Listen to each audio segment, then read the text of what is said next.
Everyone, it's been it's Ben from Ben's Takes, and today we have a review of the new Miley Cyrus album, Something Beautiful. So Miley Cyrus hopefully needs no introduction. Former Disney Channel star of the show Hannah Montana, daughter of a really famous country music singer Billy Ray Cyrus. And at this point, Miley has, for the most part, developed her place in the pop industry, albeit a slightly polarizing place, even at some points controversial place. But she's very much a well-respected figure in the broader pop music landscape. Personally, aside from a few tracks here and there, I'd never actually really sat down and listened to her music. Like, I've never really sat down and listened to one of her albums from front to back. However, like usual, I saw this album on Rate Your Music, saw it getting quite a bit of positive praise, and decided to check it out. So make no mistake about it, this record is pretty much a standard pop album, utilizing a lot of the musical elements that define pop in general. Pretty straightforward beats, pretty relatable lyrical themes, usually very, hopefully catchy, well-performed choruses. However, this genre and this particular lane of pop, I'm not talking about like Bjork, that's very much on the more experimental end. But this lane of pop that is more, traditional in a way is quite ripe for progressivism and experimentation, which I think Miley definitely leans into on this album, and for the most part executes pretty well.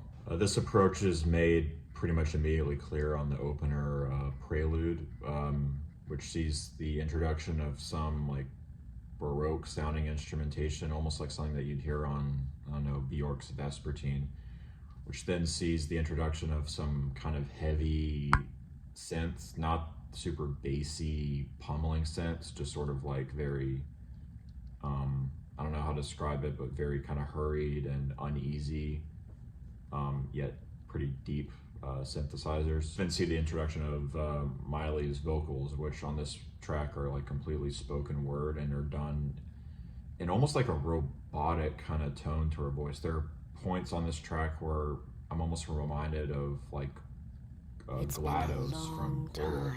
Miley has always had like a pretty deep, raspy tone to her voice that is very characteristic.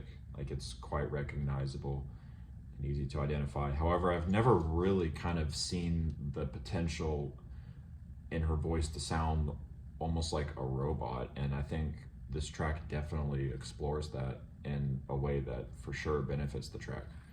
And then all of this just explodes into this like grand opening of instrumentation with saxophones, orchestra, all that. I mean, this track does not need to be this grand. It's like one of the most grandest introductions to an album I've ever heard. This grandiosity, for the most part, simmers down into the next song, which structurally is very much a pretty standard kind of pop R&B tune. Pretty standard beat, pretty standard vocals on the chorus, not on the chorus, on the verse. However, once the chorus does get introduced, we just get these cacophonies. There's no other real way to describe it. It's like everyone in the band at Tune Up just playing their note all at once. It's crazy. Again, Fantano's said this, but it's very much something like you'd hear on like a Swans album or something.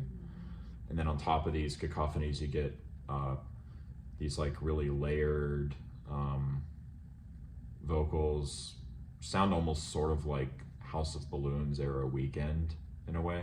Towards the end of this track, we get some pretty beautiful vocal layering kind of on the bridge. So yeah, overall, another pretty strong track. Again, taking just a pretty standard pop formula, but then just taking a slightly more progressive approach to it. The next track, End of the World, I think played it just a little bit safer. A pretty straightforward beat, kind of like that one Tame Impala song. I think The Less I Know, the Better. Pretty just normal verse, normal chorus, and I mean, the lyrics I didn't find super interesting. I get she's like singing about the end of the world, but I mean, that's not exactly the most adventurous lyrical concept, and B, there are some pretty glaring lyrical missteps, which I'll just leave it to you guys to listen out for. I wasn't super impressed by the next track, More to Lose, either, which for the most part was just a straightforward ballad, which did have some pretty interesting kind of ambient instrumentation kind of hanging out in the background, but just vocally on the verse and the chorus, it just felt very standard, like very standard balladry. And again, a lot of lyrical sort of like questionable lines like memories like denim jeans, or that one line about like her favorite Netflix show. And then there's kind of the repeated lyrical theme of like the person of interest looks like a movie star, which is not like the most creative simile I've ever heard. And we also get like a key change towards the end of the track, which is one of my like least favorite sort of trends that tend to show up in sort of more popular music. Things really pick up though again for me on this next interlude, and again a theme I've noticed is just the interludes on this album are just, they're all like super amazing. I don't know why she left it to the interludes necessarily, but this interlude kind of opens with like these almost like sneaky, snazzy spy movie type instrumentation, which then just explodes into these, some of the most beautiful vocal layers, vocal patches just I've ever heard. I mean, these are like legitimately extremely beautiful, and yet they're showing up on a Miley Cyrus interlude. It's crazy. This interlude then ushers in another highlight for me in the track list, Easy Lover, which just has a really strong groove to it. You have these super bluesy guitars, kind of Rhodes piano hits kind of interlocking and just creating a really cool, groovy groove.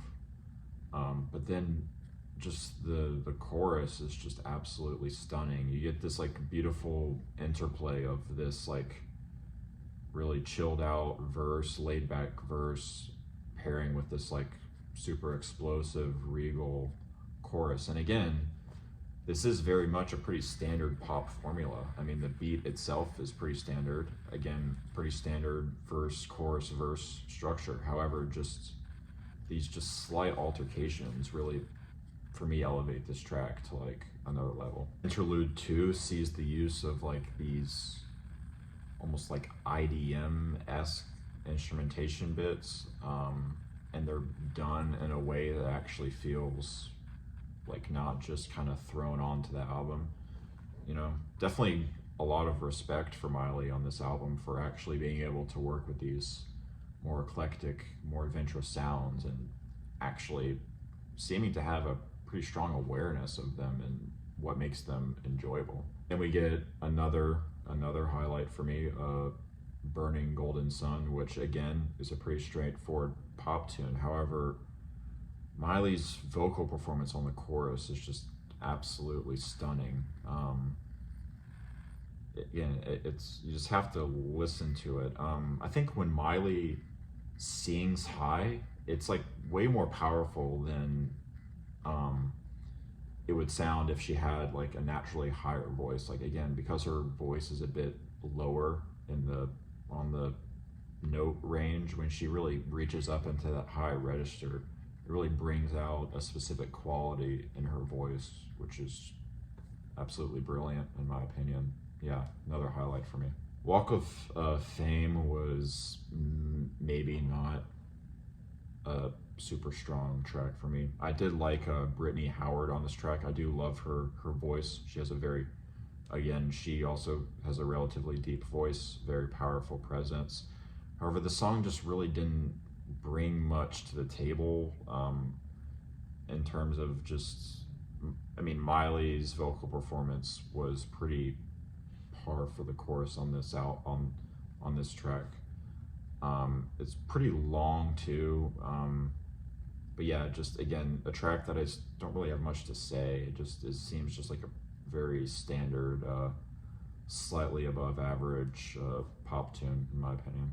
I guess Miley's more spoken word vocals are interesting, but again, they're just not really as enjoyable in the context of this song as they were on the opening prelude. Pretend You're God is pretty interesting until about 30 seconds in, where we get pretty much immediately just another sort of lyrical eye roll where she's like talking about how she feels like she's been hit by 1,000 trains, which is just like, okay, haven't heard that one before.